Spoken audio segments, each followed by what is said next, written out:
చూస్ country delight, live better. ఇప్పుడే country delight యాప్ని download చేసుకోండి.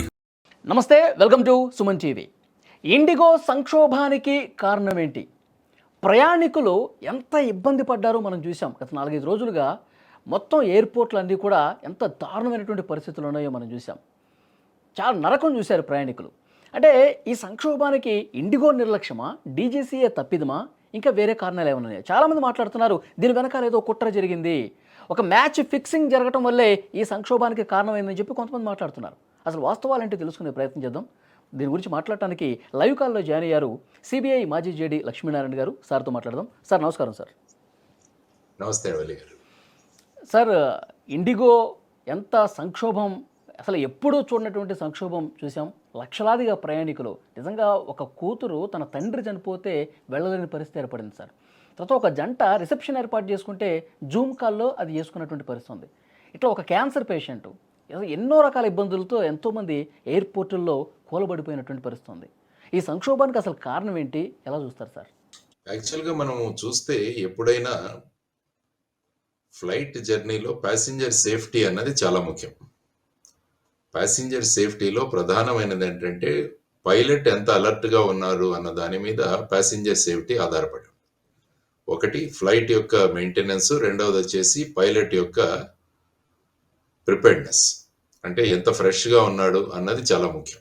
ఈ రెండిటి మీద మనకు ఎయిర్ సేఫ్టీ ఆధారపడి ఉంటుంది. సో ఇలా చూసుకుంటూ పోతుంటే ఈ మధ్య ఏమైందంటే, మీరు మొదట్లో భారతదేశంలో చూసుకుంటే ఎయిర్ ఇండియా ఉండేది, ఆ తర్వాత అనేక కంపెనీస్ వచ్చాయి. ఆ తర్వాత ఈ మధ్య కాలంలో చూసుకుంటే ఇండిగో అన్నది సుమారుగా 61-62% టోటల్ ఫ్లైట్స్ ఏవైతే ఉన్నాయో వాటన్నిటి మీద ఫ్లైట్ రూట్స్లో మ్యాక్సిమం ఇండిగో దగ్గర, ఆ తర్వాత ఐ థింక్ 27% ఎయిర్ ఇండియా దగ్గర ఉంది. మిగతావి ఆకాశా ఎయిర్స్ అని, తర్వాత స్పైస్ జెట్ అని, ఇవి కొన్ని ఉన్నాయి. సో ఆ విధంగా చూస్తే క్రమక్రమంగా దేశంలో, భారతదేశంలో మొత్తం ఏవియేషన్ అన్నది కంప్లీట్గా ఇండిగో మీదే ఆధారపడి ఉంటుంది. మీరు ఎప్పుడైనా ఎయిర్పోర్ట్కి వెళ్ళినా కూడా చూస్తే అన్ని ఇండిగో ఫ్లైట్సే కనపడతాయి. సో ఇటువంటి పరిస్థితులలో మరి పైలట్స్ హైకోర్టుకు వెళ్ళారు. అంటే ఇండిగోలో ముఖ్యంగా పైలట్స్ అన్న వారికి చాలా ఇబ్బందులు ఎదురవుతున్నాయి. వారికి సరి అయిన రెస్ట్ దొరకట్లేదు. ఆ తర్వాత నైట్ ల్యాండింగ్స్ విపరీతంగా చేయిస్తున్నారు. వీటన్నిటి కంప్లైంట్ తీసుకుని ఢిల్లీ హైకోర్టులో ఒక రిట్ పిటిషన్ వేయడం జరిగింది. ఆ రిట్ పిటిషన్ హియరింగ్ సందర్భంగా అప్పుడు డీజీసీఏ వాళ్ళు హైకోర్టుకి ఏం చెప్పారంటే, మేము వీటన్నిటిలో కూడా మార్పులు తీసుకొస్తామని ఒక 22 పాయింట్లు హైకోర్టుకు సబ్మిట్ చేశారు. చేసి అది యాక్చువల్గా జనవరి 2024లో జరిగింది. అయినా కూడా ఏంటంటే అది క్రమక్రమంగా వాళ్ళు ఇండిగో వాళ్ళు మాకు చాలా ఇబ్బందులు ఉన్నాయి ఇలాంటివన్నీ చెప్పి క్రమక్రమంగా పోస్ట్పోన్ చేస్తూ వస్తే, మళ్ళా కూడా పైలట్ అసోసియేషన్ వాళ్ళు కోర్టుకు మళ్ళా గట్టిగా చెబితే ఫైనల్గా డీజీసీఏ ఏం చేసిందంటే, జూలై 1, 2025లో ఒక 15 నిబంధనలు, తర్వాత నవంబర్ 1 నుంచి మిగతా 7, అంటే మొత్తం 22 నిబంధనలు నవంబర్ 1కి మొదలయ్యేటట్టు వాళ్ళు చర్యలు తీసుకున్నారు. అందులో ముఖ్యంగా వాళ్ళు చేసిన మార్పులు ఏంటంటే, ఒక వారంలో పైలట్కి ఇంతకుముందు 36 గంటల రెస్ట్ ఉంటే సరిపోయేది అనేవాళ్ళు, కానీ ఈ కొత్త నియమాలను బట్టి ఒక వారంలో 48 గంటలు, అంటే 2 రోజులు వాళ్ళకు రెస్ట్ ఉండాలి. ఆ తర్వాత ఇంతకు ముందు నైట్ ల్యాండింగ్స్ నేను చెప్పినట్టు 6 అమలు చేసేవాళ్ళు, కానీ దాన్ని 2 చేయాలి. సో తర్వాత నైట్ ఫ్లయింగ్ టైమ్స్ ఏంటంటే, ఇంతకుముందు 12 నుంచి 5 వరకు నైట్ ఫ్లైట్ అనేవాళ్ళు, దాన్ని 6 వరకు పొడిగించారు, 6 గంటల వరకు. సో వీటన్నిటి వల్ల ఏమైందంటే పైలట్స్ సంఖ్య ఎక్కువగా కావాల్సి వచ్చింది ఇండిగో వారికి. మిగతా ఈ ఫ్లైట్స్ కంపెనీస్ ఏవైతే ఉన్నాయో, ఏవియేషన్ కంపెనీస్ ఏవైతే ఉన్నాయో, వారు క్రమక్రమంగా వాళ్ళ దగ్గర ఎక్స్ట్రా పైలట్స్ వీటిలన్నింటినీ కూడా నియమించుకున్నారు. కానీ విచిత్రంగా ఇండిగో ఏం చేసిందంటే, అసలు పైలట్ రిక్రూట్మెంట్కే బ్యాన్ పెట్టింది. అంటే కొత్తగా పైలట్సే తీసుకోలేదు.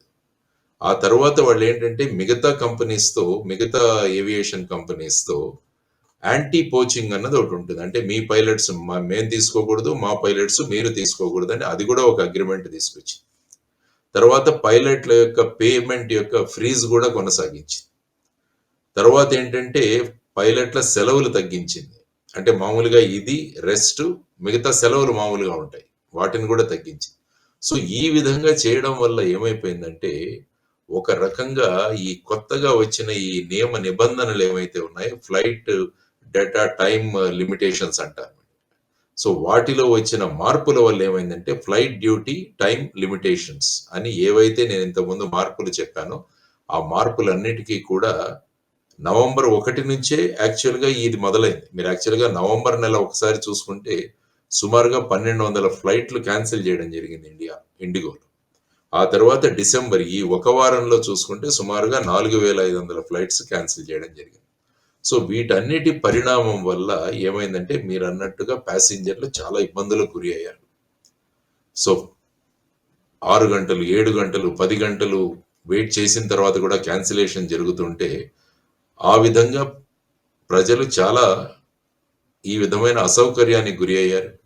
సుమారుగా వాళ్ళకే ఐ థింక్ నష్టం కదా సార్. 600 గత నెలలో 1200 విమానాలు ఆగిపోయినాయి. పైలట్స్‌ల రిక్రూట్‌మెంట్ జరగలేదు. అది వాళ్ళకే నష్టం కదా! ఎందుకు ఈ నిబంధనలు పాటించలేదు? రిక్రూట్‌మెంట్ ఎందుకు జరగలేదు సార్ మరి? అంటే ఏమవుతుందంటే మొనోపొలీ ఎప్పుడైతే వస్తుందో మనలో అహంకారం పెరుగుతుంది. గవర్నమెంటే మన కాళ్ళ దగ్గరికి రావాలి అన్న ఒక రకమైన భావనలు కూడా వాళ్ళలో చేస్తాయి. ఇప్పుడు ఫైనల్‌గా ఏం చేసింది డీజీసీఏ? దీని నుంచి బయటికి తీసుకురావడానికి వాళ్ళు చేసిందేంటంటే నియమాలు ఏవైతే ఉన్నాయో వాటిలలో మళ్ళా కొంత సడలింపు చేశారు. అంటే ఈ సంక్షోభం బయటికి వచ్చేంత వరకు మీరు గతంలో ఎలా ఉందో ఆ విధంగానే చేయొచ్చు అని వాళ్ళు చెప్పడం జరిగింది. అంటే ఏమైందంటే ఇక దేశానికి మేము తప్ప గత్యంతరం లేదన్న ఒక ఫీలింగ్‌లోకి ఇండిగో వచ్చేసింది. అది చాలా దురదృష్టకరం. అందుకనే దీన్ని మొనోపొలీ అంటాం మనం. అందుకనే మీరు డీజీసీఏ 1960 తప్పులేదా సార్? 60% వరకు ఒక కంపెనీ దగ్గరే పెట్టడం అనేది ఇది కూడా డీజీసీఏ తప్పు కనిపించట్లేదంటారా? తప్పేముంది? ఎందుకంటే ఎంట్రీ లెవెల్‌లో చాలా రిస్ట్రిక్షన్స్ పెట్టారు. ఇప్పుడు కొత్తగా ఏదైనా ఏవియేషన్ కంపెనీ భారతదేశంలోకి రావాలి అంటే, ఆ నియమ నిబంధనలు ఎంత కఠినంగా ఉన్నాయంటే కొత్త వాళ్ళు రాలేరు. సో దానివల్ల వీళ్ళకే ఎక్స్‌పాన్షన్‌కి ఆపర్చునిటీ ఎక్కువగా ఉంది. అందువల్లనే ఇండిగో యొక్క మొనోపొలీ నడుస్తుంది. అంటే డీజీసీఏ వాళ్ళు ఈ కొత్త నియమావళి తీసుకొచ్చిన తర్వాత, ఎఫ్‌డిటిఎల్ తీసుకొచ్చిన తర్వాత, ఫ్లైట్ డ్యూటీ టైమ్ లిమిటేషన్స్ తీసుకున్న తర్వాత వాళ్ళు మానిటర్ చేయాలి. వీళ్ళకు ఎన్ని షెడ్యూల్స్ ఉన్నాయి? వాళ్ళ దగ్గర ఎంతమంది పైలట్స్ ఉన్నారు? మరి ఈ పైలట్స్‌తో ఇన్ని ఫ్లైట్స్ నడపగలరా? యాక్చువల్‌గా మీరు చూసుకుంటే వింటర్ అంటే నవంబరు, డిసెంబర్‌లో ముఖ్యంగా నార్త్ ఇండియాలో ఫాగ్ చాలా ఎక్కువగా ఉంటది. దానివల్ల ఏంటంటే చాలా ఫ్లైట్లు డిలే అవుతుంటాయి. అంటే ఒక ఫ్లైట్ డిలే అయిందంటే ఆ ఫ్లైట్ మళ్ళా సపోజ్ సే ఢిల్లీ నుంచి బెంగుళూరు రావాలి. బెంగుళూరు నుంచి మళ్ళా హైదరాబాద్‌కి రావాలి. హైదరాబాద్ నుంచి త్రివేంద్రంకి వెళ్ళాలి. కాబట్టి అక్కడ క్యాన్సిల్ అయిందంటే ఏమవుతుందంటే ఇక్కడున్న ప్యాసింజర్ల కోసం కొత్త ఫ్లైట్ తర్వాత పైలట్స్ కావాలి. మరి అది కూడా వాళ్ళకి తెలుసు. తర్వాత ముఖ్యంగా ఏంటంటే డిసెంబర్ నెలలో చాలా మంది సెలవులకు కూడా వస్తారు. ముఖ్యంగా ఇతర దేశాలు తీసుకుంటే అక్కడ క్రిస్మస్ హాలిడేస్ ఇస్తారు కాబట్టి దానికి కూడా చాలా మంది బుక్ చేసుకుంటారు. ఆ తర్వాత మనకు ఇది పెళ్లిళ్ల సీజన్. దానివల్ల ఇప్పుడు కూడా చాలా డిమాండ్ ఉంటుంది. సో ఇవన్నీ పరిగణలోకి తీసుకొని ఇన్ని షెడ్యూల్స్ మీరు ఏ విధంగా చేస్తారు అని అడగాల్సిన బాధ్యత కూడా డీజీసీఏది ఉంది. మరి డీజీసీఏ వాళ్ళ ప్రిపేర్డ్‌నెస్‌ని ఎందుకు మీరు వెరిఫై చేయలేదన్నది కూడా ప్రశ్న వస్తుంది. సో ఇందులో ఏమన్నా ఇండిగో తర్వాత డీజీసీఏ వాళ్ళు ఏమైనా కుమ్మక్కయ్యారా? ఇది కూడా ఒక అనుమానం వస్తుంది జనాలకి. ఓకే. కాబట్టి ఎంక్వైరీలో ఇవన్నీ బయటపడాలి. అసలు సో పైలట్ల కొరత రేపు కూడా తీవ్రంగా ఉందంట కదా సార్ దేశంలో. అసలు పైలట్లు దొరకటమే కష్టంగా ఉందంట కదా సార్? ఉన్నది. పైలట్స్ చాలా తీవ్రతరంగా ఉంది. ఎందుకంటే ఒక పైలట్ తయారు కావాలంటే మీకు కొత్త పైలట్‌ని తీసుకురావాలంటే సుమారుగా 8 నెలలు పడుతుంది. ఎవరినైనా తీసుకురావాలంటే బయట ఉన్నోళ్ళని తెచ్చి వాళ్ళను చేసుకోవడం. అంటే ఒక పక్క మనం ఏం చెప్తున్నామంటే అనేక ప్రాంతాల్లో మనము ఈ మనం అనేక కొత్త కొత్త విమానాశ్రయాలు, ఎయిర్‌పోర్ట్‌లు కడుతున్నాం. ప్రతి చోట కూడా ఎయిర్‌పోర్ట్ కడుతున్నారు. మొన్న బీహార్‌లోకి, మధ్యప్రదేశ్‌లోకి వెళ్లి ప్రధానమంత్రి గారు ఏమన్నారంటే చంబల్ లోయ నుంచి కూడా జనాలు ఫ్లైట్‌లో వెళతారని చెప్పారు. అంటే కొత్తగా ఇక్కడ ఎయిర్‌పోర్ట్‌లు కడతామంటున్నారు. అంటే కొత్తగా ఎయిర్‌పోర్ట్‌లు కట్టినప్పుడు కట్టండి మంచిదే. భారతదేశం అభివృద్ధి చెందిందంటే ప్రధానమంత్రి గారు చెప్పినట్టు మంచి ఇది రావాలి. There is no doubt. కానీ దానికి తగినంత వ్యవస్థ, ఆ తర్వాత పైలట్లు, తర్వాత సపోర్ట్ స్టాఫ్, గ్రౌండ్ స్టాఫ్ ఇవన్నీ కూడా నియమించుకోవాలి. అంటే బేసిక్‌గా ఏంటంటే ఇండిగో అన్నది ప్రాఫిట్స్‌కి చాలా ఇంపార్టెన్స్ ఇస్తుంటది. మీరు చూస్తే ఇండిగోలో ఎప్పుడైనా ఈవెన్ వర్షం పడుతున్నా కూడా వాళ్ళు మళ్ళా బస్సులోనే దించుతారు మిమ్మల్ని. ఎందుకంటే ఏరో బ్రిడ్జ్‌కి చార్జెస్ కట్టాలి. దాంతో వర్షం పడుతున్నా కూడా మీరు తడుస్తూ బస్సులో ఎక్కి రావాల్సిందే. సో వారికి మెయిన్గా ఏంటంటే ఒక ఎఫిషియెంట్, కాస్ట్ ఎఫెక్టివ్, తర్వాత వచ్చేసి అతి ప్రాఫిట్స్ బ్రహ్మాండంగా చేసుకోవాలని చెప్పిన దీంట్లో ఇండిగో ముందుకు వెళుతుంది. సో ఇటువంటి పరిస్థితులు మనం సరి అయిన సమయంలో చక్కదిద్దకుంటే ఏమవుతుందంటే ఇటువంటి పరిస్థితులే మీకు ఉద్భవిస్తాయి. అందుకనే 1969లో మోనోపలీ రిస్ట్రిక్టివ్ ట్రేడ్ ప్రాక్టీసెస్ అని ఒక చట్టం చేశారు. అంటే ఏ దీంట్లో కూడా మొనోపల్లి వల్ల వచ్చే ఇటువంటి సంకటాలను నివారించడానికి మొనోపల్లి అవ్వకూడదు అన్నది ఒకటి. ఆ తర్వాత దాన్ని ఏం చేశారంటే 2002 సంవత్సరంలో కాంపిటీషన్స్ యాక్ట్ అని చెప్పారు. దాన్ని కాంపిటీషన్స్ యాక్ట్. ఆ చట్టం దానివల్ల అందువల్ల కాంపిటీషన్ కమిషన్ అని ఒకటి ఉంటుంది. సో వాళ్ళు ఏం చేస్తారంటే ఇటువంటి మొనోపలిని తగ్గించడానికి వాళ్ళు చేస్తుంటారు. మరి ఇండిగో మొనోపలి దాంట్లో ఏమైందన్నది కూడా కాంపిటీషన్ కమిటీ వాళ్ళు కూడా చూడాలి. ఇండిగో ఈ విధంగా ఇటువంటి సంక్షోభం ఎయిర్లైన్స్ని తీసుకురావటం, పోటీని తగ్గించడం చేయాలి కదా సార్. 2 ప్రైవేట్ ఎయిర్లైన్స్ కూడా అనుమతించామన్నారు. అందుకనే ఏం చేయాలంటే ఇప్పుడు ఎంట్రీ లెవెల్లో ఏవైతే రిస్ట్రిక్షన్స్ తెచ్చారో వాటన్నిటినీ కూడా తగ్గించాలి. ఎప్పుడైతే కాంపిటీషన్ ఉంటుందో అప్పుడు ఏమవుతుందంటే ఇటువంటి సంకట స్థితులు రాకుండా ఉంటాయి. మరి ఇప్పుడు ఏం చేశారు ఫైనల్గా? సపోజ్ ఇండిగో గనుక ఆ విధమైన తయారీలో లేదు, ఆ విధమైన ప్రిపేర్డ్నెస్ లో ఇవ్వకుంటే ఆ షెడ్యూల్స్ ని మిగతా ఫ్లైట్ వాళ్ళకి ఇవ్వాల్సి వచ్చింది. మీరు చేయలేరు కాబట్టి ఎయిర్ ఇండియాకి ఇక్కడ షెడ్యూల్స్ మేము పెంచుతున్నాము, లేకుంటే అకాసా ఎయిర్కి మేము పెంచుతున్నాము, లేకుంటే స్పైస్ జెట్కు పెంచుతున్నాము, ఇలాగ చేయొచ్చు వాళ్ళు. కానీ అలా కాకుండా మేము చేస్తాము, మా దగ్గర ఉన్నామని చెప్పి లాస్ట్ మినిట్ లో ఈ విధంగా చేయడం వల్ల ఏమవుతుందంటే చాలా ఇబ్బందులు. భారతదేశంలో ఎలా ఉంటుందంటే ఫైనల్ గా కన్జ్యూమర్ని ఎవడు పట్టించుకోడు, ప్రయాణికులను పట్టించుకునే వాళ్ళు ఎవరు లేరు. అంటే ఇప్పుడు ప్రయాణికులు ఎవరైనా కోర్టుకు వెళ్ళాలంటే కన్జ్యూమర్ ప్రొటెక్షన్ యాక్ట్ కింద వెళ్ళాలి.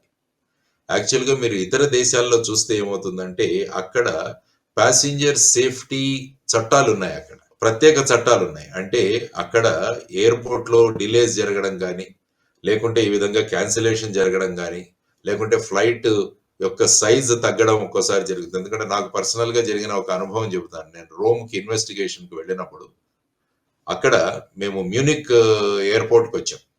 వచ్చినప్పుడు ఏమైందంటే అక్కడ మ్యూనిక్ నుంచి ఢిల్లీకి రావాలి. అప్పుడు సడన్ గా ఏం చేసిందంటే ఆ ఎయిర్లైన్స్ ఐ థింక్ 100 ఉన్న కెపాసిటీ ఫ్లైట్ వాళ్ళకు దొరకలేదని దాన్ని 72 కెపాసిటీ ఉన్న ఫ్లైట్ ని పెట్టారు అక్కడ. దానివల్ల ఏంటంటే మేము సుమారుగా ఒక 28 మందికి ఆ ఫ్లైట్ లో దొరకలేదు. అప్పుడు వెంటనే వాళ్ళు ఏం చేశారంటే మమ్మల్ని అందరినీ కూడా ఒక 5 స్టార్ హోటల్లో అకామిడేషన్ పెట్టి ఒక ట్యాక్సీలో అక్కడికి తీసుకువెళ్ళి ప్రతి ఒక్కరికి 600 యూరోస్ ఇచ్చారు కాంపెన్సేషన్. అంటే 36,000 రూపాయలు ఒక్కొక్కరికి. ఎందుకంటే అక్కడ ఒక చట్టం ఉంది. ఆ చట్టంలో ఏంటంటే ప్రయాణికులకు ఎప్పుడు కూడా అసౌకర్యం కలగకూడదు ఈ ఏవియేషన్ కంపెనీస్ వల్ల అన్నది అక్కడ ఉన్న చట్టం. కానీ ఇక్కడ ఏంటంటే ప్రతిదానికి మనం కన్జ్యూమర్ ప్రొటెక్షన్ కోర్టుకి వెళ్ళి అక్కడ మనం తెచ్చుకోవాలి. సో ఇటువంటి కొత్త చట్టాలు తీసుకురావాల్సిన అవసరం కూడా ఉంది భారతదేశం.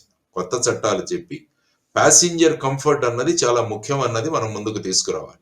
ఎందుకంటే రేపు ప్యాసింజర్లే ప్రయాణం చేయకుంటే ఏమవుతుందండి? ఈ ఫ్లైట్సే ఉండవు. ఎయిర్పోర్ట్ లో అరణ్య రోదనే మిగిలింది సార్. ఎవళ్ళ గోడు పట్టించుకునే పరిస్థితి లేకుండా పోయింది. ఎందుకంటే చాలా ప్లాన్స్ చేసుకొని ఉంటారు. ఇక్కడ నుంచి కనెక్టింగ్ ఫ్లైట్స్ ఉంటాయి కొంతమంది డాక్టర్లు ఎవరైతే ఇక్కడికి వచ్చి సర్జరీస్ చేయాలో వాళ్ళు కూడా అక్కడ ఆగిపోయారట.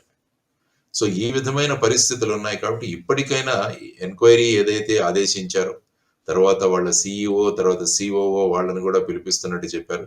ఇందులో ముఖ్యంగా డీజీసీఏ భూమిక కూడా పరిశీలించాల్సిన అవసరం చాలా ఉంది. ఇంతకుముందు మీరు కుమ్మక్కు అయి ఉండొచ్చు అని కూడా ఒక అనుమానం వ్యక్తం చేశారు చాలామంది.